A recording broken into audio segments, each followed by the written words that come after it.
تو عموماً ہمارا یہ رجحان یہ ہے کہ ہم اس وقت جاتے ہیں جب درد انسان کو، اور درد بھی شدت والا درد ہوتا ہے، ہاں جب جاتے ہیں تو تب ڈینٹسٹ کے پاس رجوع کیا جاتا ہے. تو اگر اس سے پہلے ہی، جیسے آپ نے کہا کہ اگر اس سے پہلے ہی دکھا لیجیے تو نہ صرف علاج اچھا ہو جائے گا اور کاسٹ افیکٹو بھی ہوگا. ہاں کیونکہ کئی ایسی چیزیں ہوتی ہیں جو ہمیں نظر نہیں آ رہی ہوتی ہیں، آپ جی محسوس نہیں ہو، لیکن بگڑ جاتی ہے جب درد ہو رہا ہوتا ہے. بالکل. تو وہ اگر پہلے چلے جائیں تو وہ ڈینٹسٹ ہمیں بتا دے گا کہ آپ نے یہاں خرابی آ رہی ہے، اس کو ابھی ٹریٹ کروا لیں. بالکل.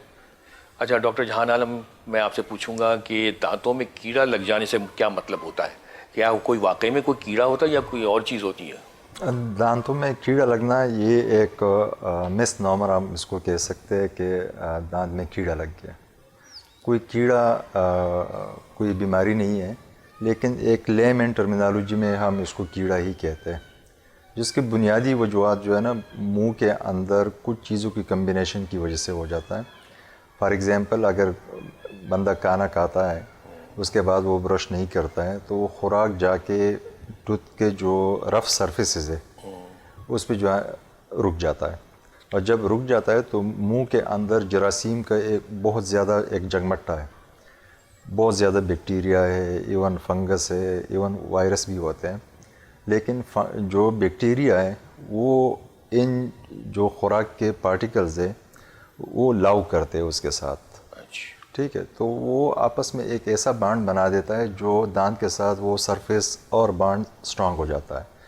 جب وہ سرفیس پہ سٹرانگ بانڈ بنا دیتا ہے تو کچھ ٹاکسن ریلیز کرنا شروع کر دیتا ہے. جب وہ ٹاکسن کا مطلب یہ ہے کہ موزر جو مکسچر ہے وہ ریلیز کر لیتا ہے، تو وہ دانت کے سٹرکچر کو جو ہے نا ڈسٹرائی کرنا شروع کر دیتا ہے.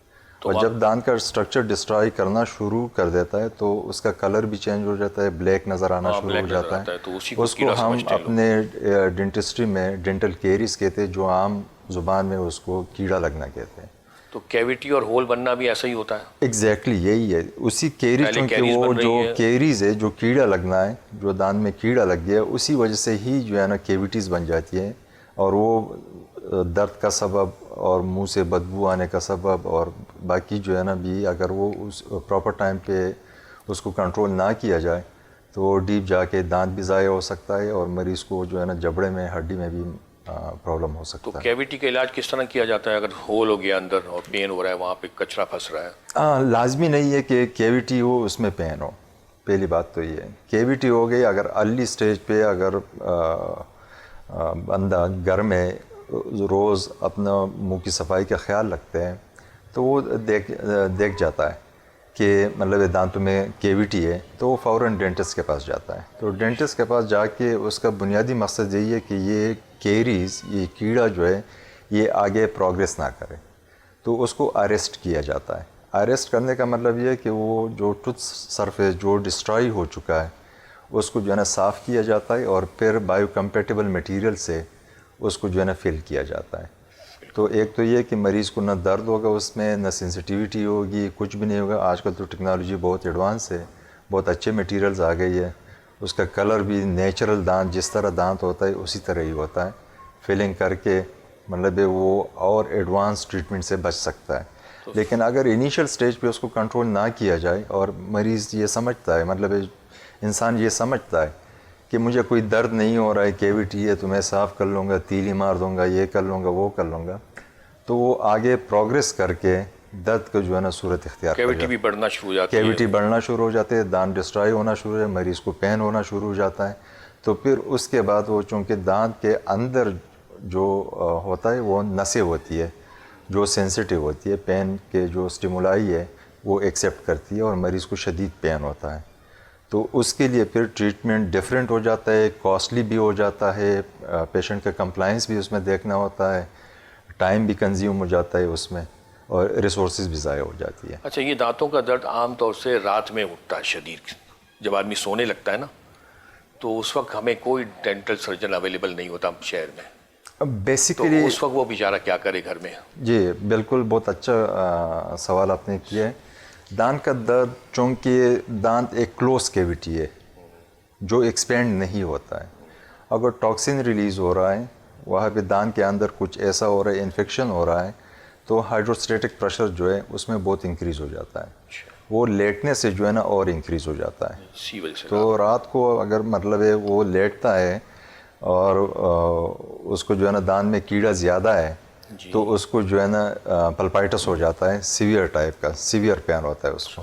اس کا ریزن یہ ہے کہ چونکہ ایک کلوز کنٹینر ہے دانت اور اس کا جو ہے نا پریشر ریلیز نہیں ہوتا ہے. اس کا سمپل سلوشن یہی ہوتا ہے کہ اس میں جسٹ ایک سوراخ کر لیں, اس کا پریشر ریلیز کیا جائے اور کچھ میڈیسن اس میں ڈال دیتے ہیں تو اس سے جو ہے نا اس کا. اچھا, عام آدمی کیا کرے, پین کلر لے لے بس سکون کے لیے, کوئی انرجسٹ اگر رات کو سروس اویلیبل ہے, کچھ ڈینٹسٹ گھر میں پریکٹس کرتے ہیں, ان کے لونگ کا ایمرجنسی تیل لگاتے ہیں, وہ صحیح ہے لونگ کا؟ ایگزیکٹلی لونگ جو ہے نا کلو آئل ہے, اس میں اینٹیسیپٹک بھی ہے, انرجیسک افیکٹ بھی ہے, اینستھیٹک افیکٹ بھی ہے, تینوں فیکٹر. بام لگا لیتے ہیں, ویپر رب جو ہے وہ اس سے بھی مطلب واٹ ایور جو لوکل ٹاپیکل اینستھیٹک ہے یا انرجیسکس ہے وہ ایمرجنسی ٹریٹمنٹ کے لیے وہ گھر میں as a home remedy use کر سکتے ہیں. جی ڈاکٹر محمود حسین, میں آپ سے پوچھوں گا روٹ کنال ٹریٹمنٹ کے بارے میں. بہت عام ہے یہ, میں کوئی بھی مریض جاتا ہے تو ڈاکٹر اس کو مشورہ یہ دیتے ہیں کہ آپ روٹ کنال ٹریٹمنٹ کروا لیں, تو یہ کس قسم کا علاج ہے؟ یہ روٹ کنال ٹریٹمنٹ جس کو عرف عام میں RCT بھی کہتے ہیں, اور جیسے ڈاکٹر صاحب نے سارا یہ پروسیس بہت اچھا بتایا, تو اسی کو اگر مزید اگر بیماری پروگریس کر جائے اور آگے بڑھتی جائے تو اس میں پھر یہ ہوتا ہے کہ دانت کی جو اندرونی تہ جس کو پلپ کہتے ہیں وہاں تک جب انفیکشن پہنچ جائے اور نقصان ہو جائے تو اس صورت میں انسان کو درد اور ٹھنڈا گرم لگنا شروع ہوتا ہے. تو اس صورت میں پھر روٹ کنال ٹریٹمنٹ کو اختیار کرنا پڑتا ہے, اور اس میں پھر ہوتا یہ ہے کہ ہم اس میں دانت کو اندر سے اچھی طرح صاف کر کے اور دانت کی جڑ تک جو ہے اس کی صفائی کی جاتی ہے اور سافٹ ٹیشو پلپ کو ریموو کر دیا جاتا ہے اور اس میں پھر جڑ تک فلنگ کر دی جاتی ہے خاص مٹیریلز کے ساتھ. اور بہتر یہ ہوتا ہے کہ جب روٹ کنال ہو جائے, خاص طور پہ جو پیچھے کی دانت داڑیں وغیرہ ہوتی ہیں وہاں پہ اس کے بعد کراؤن بھی لگوا لیا جائے. تو روٹ کنال کا مقصد یہ ہوتا ہے کہ دانتوں کی اندر سے اچھی طرح صفائی کر کے دانت کے سافٹ ٹیشو پلپ کو ریموو کر کے اندر جڑ تک فلنگ کر دی جائے مٹیریل کے ساتھ. اچھا, ہمارے عام لوگ جو ہے نا روٹ کنال ٹریٹمنٹ پہ جلدی راضی نہیں ہوتے, تو انہیں کس طرح سمجھایا جائے؟ اس میں ہوتا یہ ہے کہ لوگ یہ سمجھتے ہیں کہ عموماً ہوتا, اگر آپ سائنٹیفکلی بھی دیکھیں تو دانت روٹ کنال کرانے کے بعد ڈیڈ ہو جاتا ہے, اور عام آدمی یہ سمجھتا ہے کہ ڈیڈ شاید وہ عام انسان والا جو ہمارے روزمرہ جس کے لیے ہم ڈیڈ کی اصطلاح استعمال کرتے ہیں کہ انسان ختم ہو گیا, ایسا دانت کا ڈیڈ ہونا اس طرح سے ڈیڈ ہونا نہیں ہوتا جیسے ایک عام انسان زندگی میں ڈیڈ ہو جاتا ہے. تو دانت اسی طرح کام کرتا ہے, اور بسا اوقات روٹ کنال جو ہے وہ دانت کو بچا لیتا ہے, ورنہ بعض اوقات اگر روٹ کنال بر وقت نہ کیا جائے اور بیماری کیڑا لگنا کیویٹی بڑھتی جائے تو ایک وقت وہ آتا ہے کہ دانت کو نکلوانے کے علاوہ کوئی چارہ کار نہیں ہوتا. اچھا, تو اس لیے اگر روٹ کنال کو صحیح طور پہ صحیح وقت پہ نہ کر لی تو پھر آخر میں دانت کو نکلوانا ہی پڑتا ہے. تو یہ مریضوں کو سمجھایا جانا اس سے دانت بچ سکتا ہے کہ آپ کا دانت نکلنے سے بچ سکتا ہے اگر آپ نے روٹ کنال کرا لیا, کیونکہ یہ ایکسپینسو علاج ہے, تھوڑا سا فلنگ کی نسبت جو ہے وہ تھوڑا سا مہنگا ہے. تو وہی جو بات ہم وہی بات کریں گے بار بار جو آپ نے پہلی بار کی تھی کہ اگر باقاعدگی سے ہمارا یہ رجحان بن جائے کہ ہم ڈینٹسٹ کے پاس باقاعدگی سے جائیں تو پھر عموماً روٹ کنال کی اتنی نوبت نہ آئے. اچھا, روٹ کنال کے کتنے وزٹ کروانا پڑتے ہیں مریض کو؟ دیکھیں جیسے آج کل سائنس اور ڈینٹسٹری بہت زیادہ ترقی پا گئی ہے, تو اس میں اب جو ہے اب ایسے میٹیریلز اور ٹیکنیکس آ گئی ہیں کہ سنگل وزٹ میں بھی بہت اچھی روٹ کنال ہو جاتی ہے. جی, اور کراؤن لگنے میں تو پھر ٹائم لگے گا نا؟ اس کے بعد کراؤن لگنے میں تھوڑا وقت لگتا ہے. ٹھیک ہے, تو اس کا کاسٹلی ہے کیا؟ یہ لوگ راضی نہیں ہوتے؟ تھوڑا سا کاسٹلی ہے, بالکل ہے, لیکن اگر آپ یہ دیکھیں کہ آپ نمبر آف وزٹس کو کم کر رہے ہیں, آپ اپنی transport fuel cost time cost کو دیکھیں تو اس لحاظ سے اتنا مہنگا نہیں پڑے گا. اچھا, امپلانٹ روٹ سے کیا مراد ہوتی ہے؟ امپلانٹ آسان الفاظ میں اگر آپ دیکھیں تو امپلانٹ ایک میٹل عام طور پہ ٹائٹینیم کا ہی ہوتا ہے, اس کا ایک اسکرو ہے, سمجھانے کے لیے بتا رہا ہوں, ٹائٹینیم کا اسکرو ہے, بہت ایکسپینسو ہے. جی بالکل, اور ٹائٹینیم کا یہ اسکرو ہڈی کے اندر لگتا ہے, اور اس ہڈی کے اندر جب ایک بار وہ لگ جائے اور اپنی جڑ پکڑ لے 3-4 مہینے کے بعد پھر اس کی مدد سے اس پہ اس کے اوپر کراؤن لگایا جاتا ہے. یہ اس کو آپ ایسے سمجھیں کہ وہ ایک طریقے سے ستون ہے اور پھر ستون کے اوپر عمارت کھڑی کیسے کی جاتی ہے, تو ایسے ہی یہ ایک ستون کی طرح کام دیتا ہے, اور اس سے جو دانت لگتا ہے اس کی پرفارمنس پھر بہت بدرجہ بہتر ہوتی ہے عام مصنوعی دانت کی نسبت. اچھا ناظرین, آپ ڈینٹل کے مختلف امراض پر اب گفتگو سن رہے ہیں ہمارے ماہرین سے. ہم ایک چھوٹا سا بریک لیں گے, ہمارے ساتھ رہیے گا, ہم واپس آ کر اس پر مزید بات کریں گے.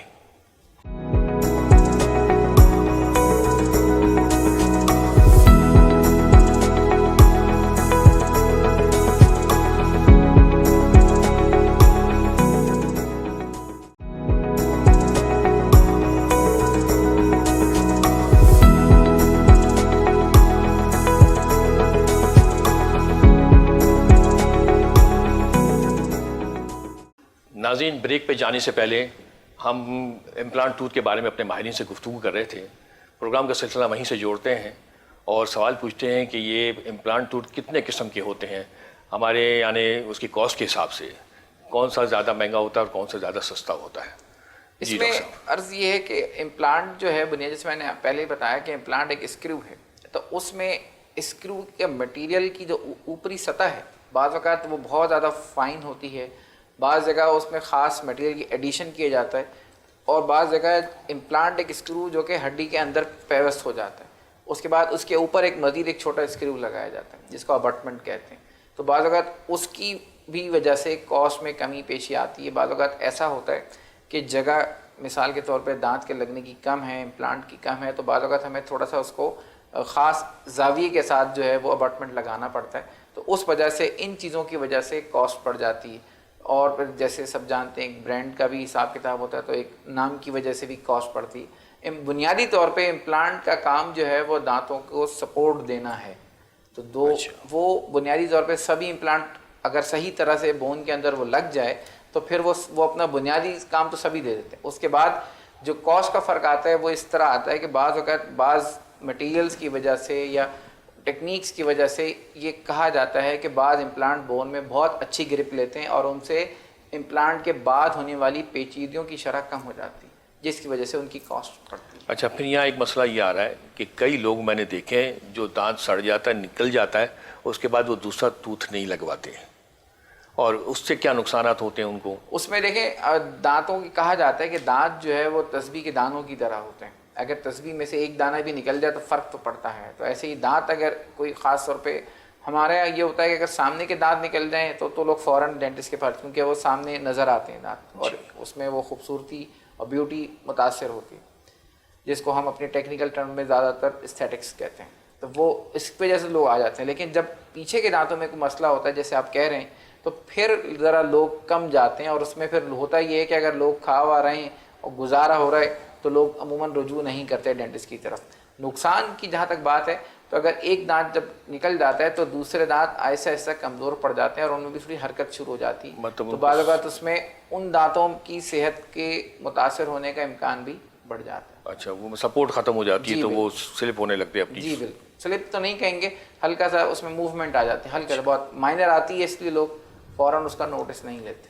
ڈاکٹر جہان عالم, یہ بعض لوگوں کے منہ سے بدبو بہت آتی ہے, اس کی اصل وجہ کیا ہے؟ بدبو مسوڑوں میں خرابی ہے یا پیٹ کی خرابی ہے ان کے؟ دیکھو منہ کے اندر جو ہے نا آپ کے دانت ہے, مسوڑے, اور ہم منہ کے ذریعے جو ہے نا کھانا کھاتے, تو الٹیمیٹلی منہ ہی جو ہے نا سورس ہے بیسیکلی. اگر اسمیل آتی ہے تو اس کے دو وجوہات ہو سکتی ہے, ایک تو لوکل فیکٹرز ہو سکتے اور ایک سسٹمک فیکٹرز ہو سکتے. لیکن تقریباً 90-95% کیسز میں ہم اس کو لوکل فیکٹرز میں ہی کاؤنٹ کر لیتے ہیں. اس کے ریزن یہ ہے کہ میجارٹی پیشنٹس یا میجارٹی جو لوگ ہیں وہ پراپر اورل ہائیجین نہیں رکھتے, اور اورل ہائیجین کا مطلب یہ ہے کہ وہ پراپر برش نہیں کرتے, مسواک نہیں کرتے, ماؤتھ واش نہیں کرتے, ٹائم پہ نہیں کرتے, اگنور کرتے ہیں. دانت میں کیڑا لگا ہوا ہے تو اگنور کر کے اس میں خوراک کے ذرات جمع ہو جاتے, یا دانتوں کے بیچ میں نیچرلی ایک گیپ ہوتا ہے تو اس گیپ میں خوراک جمع ہو کے وہ فلاس بھی نہیں کرتے.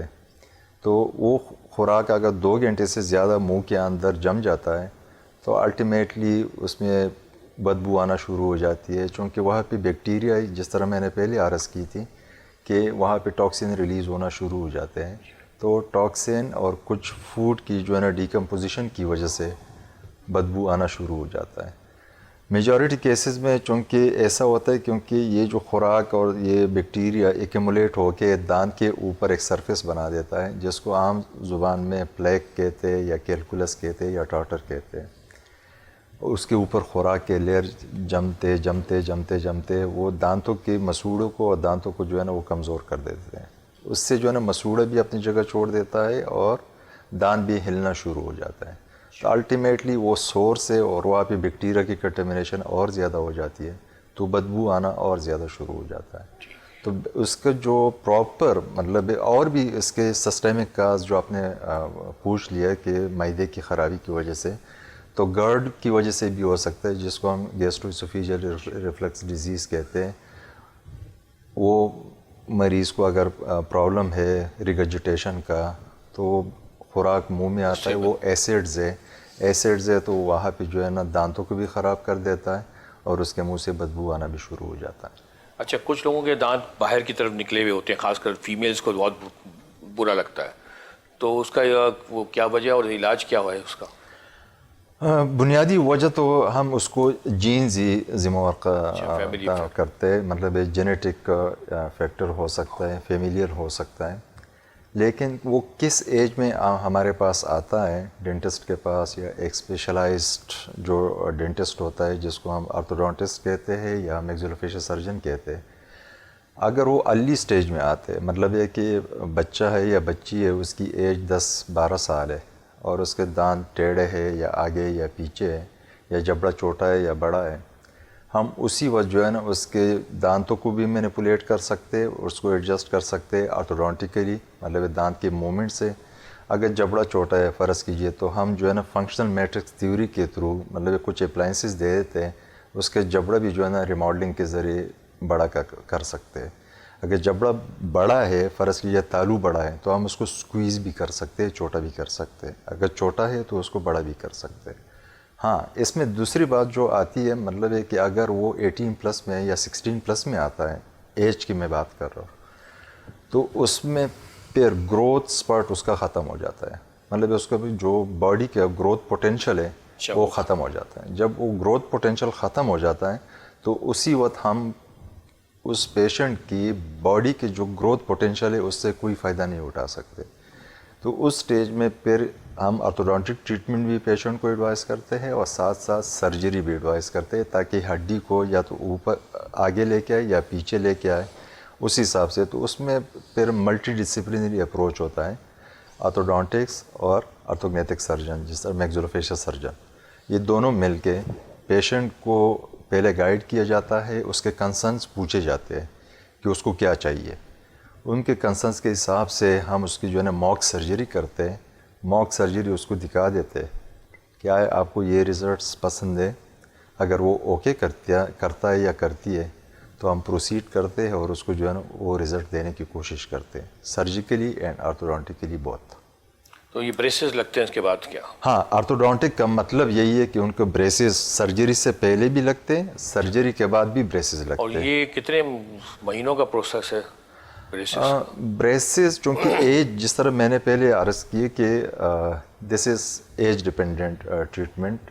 اگر ینگ پیشنٹ ہے, گروئنگ پیشنٹ ہے, تو اس میں ڈیوریشن آف ٹریٹمنٹ منیمل ہوتا ہے, کیونکہ اس میں جو گروتھ پوٹینشیل ہے وہ زیادہ ہے. اگر ریماڈلنگ بھی ہو رہی ہے تو وہ بھی زیادہ ہوتی ہے کمپیریٹیولی. لیکن روٹین میں جنرلی مطلب ہے اگر ہم اس کو جنرلائز کر لیں تو کم سے کم سال سے لے کے 1.5 سال تک ٹریٹمنٹ آرتھوڈونٹک ٹریٹمنٹ سال لگتا ہے پورا, سال سے لے کے 1.5 سال. چونکہ ہم نے اگر ریزلٹس اچیو کیے 6 مہینے یا 8 مہینے میں, جو ہمارا ٹارگیٹ ہے, جو ہم نے پیشنٹ کو سمجھایا ہے پہلے کہ ہم اس طرح کے ٹارگیٹ آپ کو دے سکتے ہیں, ہم نے 8 مہینے میں وہ ریزلٹس اچیو کیا. اس کا مطلب یہ نہیں ہے کہ مطلب یہ وہ ریزلٹس پرسسٹنٹ رہیں گے. ہم اس کو کنسولیڈیشن فیز میں ریلیپس سے بچانے کے لیے اس کو جو ہے نا ریٹینر دیتے ہیں, تاکہ وہ دانت اسی جگہ پہ رہے, وہ واپس اسی جگہ پہ نہ آ جائے. ٹھیک ہے, واپس جانے کی ٹینڈنسی زیادہ ہوتی ہے, تو واپس ریلیپس کو پریونٹ کرنے کے لیے ہم ریٹینر دیتے ہیں, جو اگر 6 مہینے کا ٹریٹمنٹ ہم نے کیا تو کم سے کم 6 مہینے سے لے کے 1 سال تک ریٹینر دیتے ہیں, تاکہ وہاں پہ ریماڈلنگ ہو جائے اور بون جو ہے نا وہ سخت ہو جائے اور دانتوں کو جو ہے نا موومنٹ سے بچا سکے. اچھا, بریسز والے جو مریضوں کو دانتوں کی صفائی کمپرومائز نہیں ہو جاتی, وہ کس طرح برش کریں گے اور کس طرح صفائی کریں گے اسے سال بھر تک؟ یہ واقعی بہت اچھا کوشچن ہے.